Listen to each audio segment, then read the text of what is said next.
외국인들이 한국인을 무서워하는 것, 지금 계속 소환이라는 표현을 쓰셔서 제가 감동받았는데, 그 까닭은 딱 하나예요. 돈이 아닙니다. 이런 우리 진짜 선배들이 보여준 의기에 놀라는 거예요. 사실 신규 선생처럼 이렇게 25일간 굶어 죽은 역사는 중국 철학사에서 유종주가 유일할 겁니다. 그 사람도 뛰어내리기도 하고 별짓 다 해봤어요. 근데 안 되니까 이제 굶어 죽었거든요. 그래서 그 의기가 있었는데 그 의기를 정말 조선 사람들은 보여주는구나.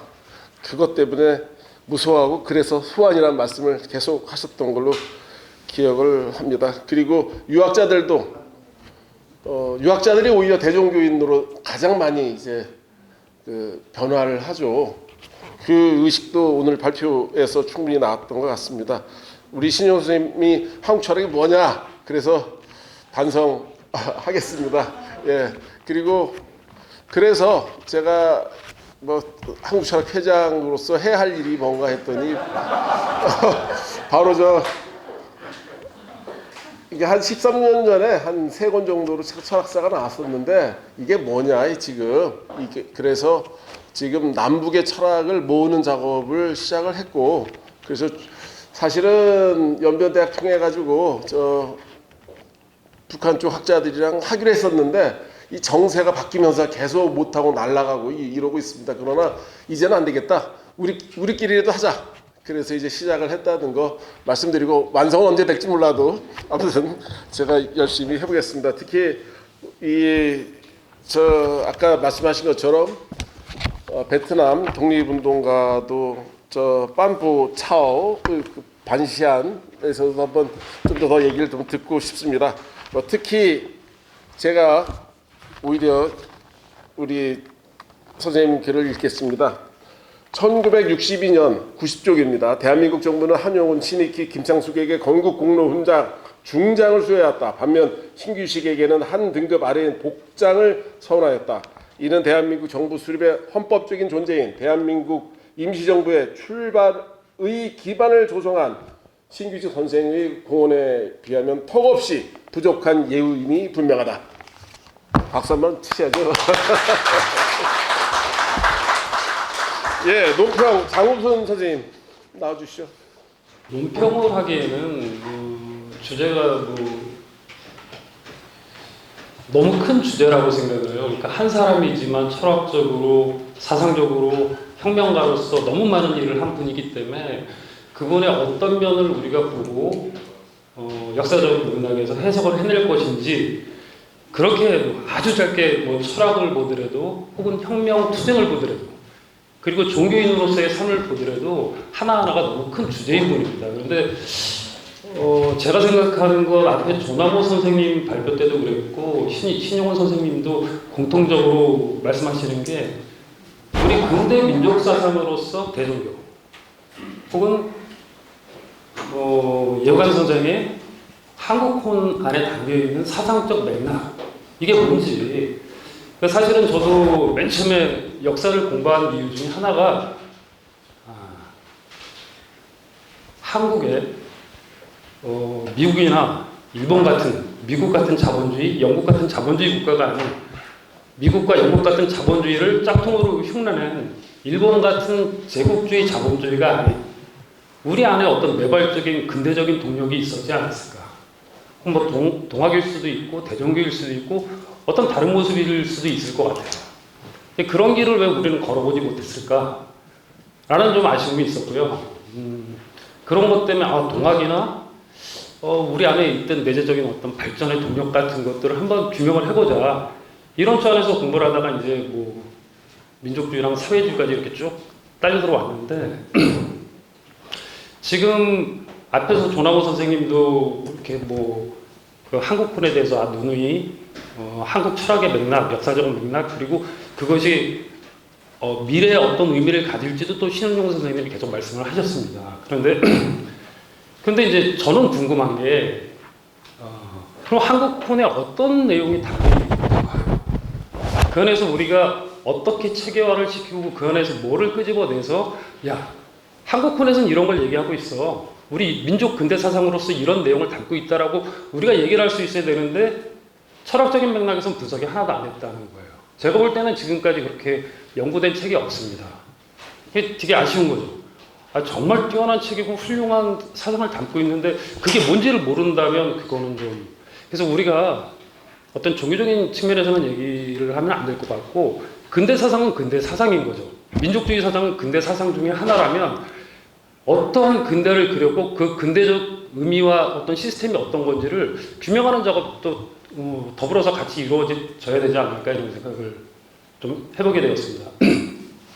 그리고 이제 신은용 선생님 그 발표문을 이렇게 보면서 공부를 새로 신규식 선생이 이렇게 많은 그 시와 자료와 이런 것들을 생산했구나 이거 깜짝 놀랐고 그리고 그 압도적인 양 때문에 전혀 이렇게 다 보거나 이러기는 힘들었습니다. 근데 이제 그것들을 쭉 보면서 이것도 체계화를 시켜서 자료집도 따로 만들고 그리고 철학이면 철학, 종교면 종교, 시면 시 이렇게 좀 분류를 해서 체계 있게 좀 연구가 됐으면 나중에 후학들이 공부할 때 특히 대종교나 이런 그 독립운동을 공부하는 후배들한테는 상당히 큰 어떤 이정표가 되지 않을까 이런 생각을 해봤습니다.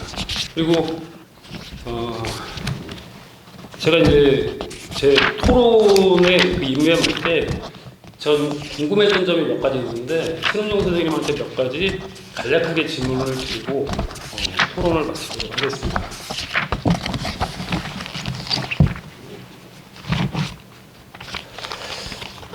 이제 96쪽에 질문이라고 되어 있는 내용들인데요. 이거 앞에 것들은 그렇고 3번 필자 그러니까 신은용 선생은 신규식에 대한 추모의 역사를 살피는 것이 현재 및 미래에도 아주 중요한 의미가 있다 이렇게 계속 말씀을 하셨고 그 문장 안에서도 발표문 안에서도 그렇게 적혀 있습니다. 그러니까 그 사상이 현재 미래에 어떤 의미를 가질 수 있기 때문에 중요한지 이제 그런 것들은 그 너무 추상적으로 이렇게 말씀이 돼서 진짜 어떤 것을 얘기하는지는 정확하게 얘기하기 힘들거든요. 그러니까 뭐 통일을 준비하는 어떤 뭐라든가 자본주의적인 모순을 제거하기 위한 어떤 동력이라든가 뭔가 그게 좀 제가 이제 글이 짧아서 한국어를 일부러 저한테 잘 와닿지 않는 부분이라 그게 어떤 건지 좀 궁금했고요. 또 4번은 신은용 선생님은 한국군의 신규식 사상의 정수가 들어있는 것으로 해석하고 있습니다. 대종교와 매우 밀접한 관계 속에서 그러한 사상이 형성된 것으로 설명하고 있고 저도 그렇게 되었으리라고 생각을 하고 있습니다. 근데 이제 구체적으로 대종교의 어떤 부분이 신규식의 한국군에 녹아 들어있는지 이런 것들이 규명된다면 대종교와의 연관성 그리고 대종교가 갖는 근대 사상으로서의 어떤 뭐랄까 체계적인 이해가 상당히 좀 도움이 되지 않을까 이런 생각을 해봤습니다. 맨 마지막으로 대종교와 관련된 많은 인물이 대한민국 임시정부 및 여러 독립운동단체를 결성하여 활발하게 독립운동을 했습니다. 그거는 뭐 누구도 부인할 수 없는 사실이죠. 대종교의 민족사상이 독립운동을 수행하는데 정신적 기반이 되었을 가능성은 충분히 있다고 저도 생각합니다. 저도 이제 서일, 박은식, 정도환 이런 사람들 이제 그 논문을 써봐서 이제 대종교 신도들이 갖고 있는 그런 어떤 민족 사상이 상당히 투철하다 이거는 이해를 하겠는데, 근데 그 실체를 여전히 그 사람들 대종교 신자 혹은 대종교를 통해서 독립운동을 했던 사람들이 어떤 사상을 갖고 있었기 때문에, 그러니까 단지 종교적인 신념 때문에 그러지 않았을 거거든요. 그러니까 이런 것들은 우리가 너무 막연하게만 얘기하지 말고 조금 구체화하고 학문적으로 체계화할 필요가 있지 않나. 그래서 선생님이 지금까지 이렇게 공부를 하면서 대종교 안에서 이런 것들이 독립운동을 하게 한 종교적인 이런 게 아니라 어떤 동력이 됐을 거고 이론적인 뒷받침이 됐을 거고 이런 부분들을 조금 좀 정리를 해주시면, 정영훈 선생님이 오늘 세 번째 토론자로 나와주신 정영훈 선생님은 반국민족주의라고 말씀을 하시는데 당군민족주의도 뭐 선생님은 뭐 계속 말씀하셨지만 제가 볼 때는 여전히 좀 뭐랄까 형이상학적인 어떤 그 범위에 있는 것 같아요. 좀 더 구체화하고 체계화할 필요가 있지 않나 이런 생각을 해봤습니다. 이 질문을 끝으로 토론을 마치도록 하겠습니다. 감사합니다. 그 96쪽에 보면 질문 5가지를 하셨습니다. 첫 번째 질문은 뭐 제목은 생각해 보겠습니다.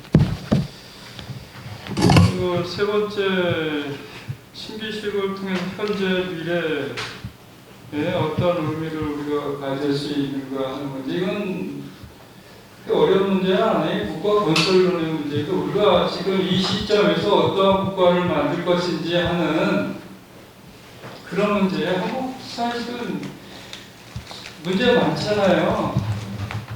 100가지도 넘잖아요. 이렇게 생각해보면.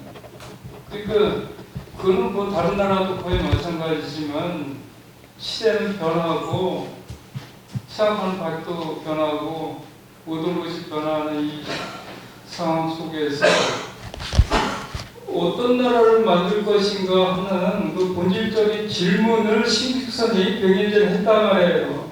했고 그때 생각해보니까 대전교회야말로 새로운 나라를 만들 수 있는 사선적 길이라서 대전교회를 받아야 되겠고 그 대전교회 정신세계가 독립운동을 하는데 세계니까 공식적으로 등장하기 이전까지는 그 한국 독립운동의 추동력이었고 그래서 어떤 국가를 만들 것인가 하는 문제가 신기시 끊임없이 주장했고 그 결정체가 바로 한국통일이라는 것이 그 한국권의 핵심적인 사상은 정체성이 왜 우리가 도대체 어떤 존재인지 어디서 어떤 역사 어떤 시점에서 어디서 우리가 출발해서 어떤 과정을 거쳤고 지금은 어떤 상황에 와 있느냐 이런 상황을 우리가 계산하기 위해서는 어떤 사상체계를 세워야 하느냐 그리고 이런 사상체계는 몇 사람의 어떤 일부 세력만 공유해가지고는 될 수 없는 거고 이 사상체계를 확립하고 확산시켜야 되는데 뭘 가지고 할 것인가 라고 하는 고민이 나찰한테 있었고 그 나찰의 고민에 대해서 신기숙 선생은 동의한 건데 그래서 이 단순한 종교 문제가 아니고 새로운 국가를 만드는 어떤 사상체계 다시 말해서 정체성의 확립 정체성이 없으면 확립되지 않으면 새로운 국가를 만들 수 없다고 생각을 했던 거예요. 그 같은 문제는 지금도 똑같이 등장하고 있잖아요. 뭐 좀 말이 좀 거칠어집니다만 정권에 따라서 정체성이 바뀌어요, 막. 그렇잖아요. 그래서 왜 바뀝니까 그게? 네? 왜 바뀝니까? 그야 뭐 질문하신 분이 더 잘 아시겠죠. 정체성이 없어서 그런 겁니다, 바로. 예, 적어도 한국 헌법에 보장 그 기술되어 있는 그런 정체성에 대해서 우리가 구체적으로 한국 사회에서 실현하고 있느냐? 라고 질문을 하신다면 저는 답을 할 수가 없어요. 지금도 정체성의 문제는 여전히 혼돈의 세계에 있고 이런 정체성의 문제가 확립되지 않으면 다시 말해서 옆에 계시지만 한국 철학이 제대로 확립되지 않으면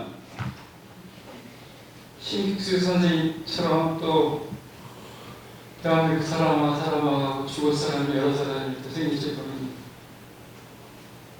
이상입니다. 예, 고맙습니다.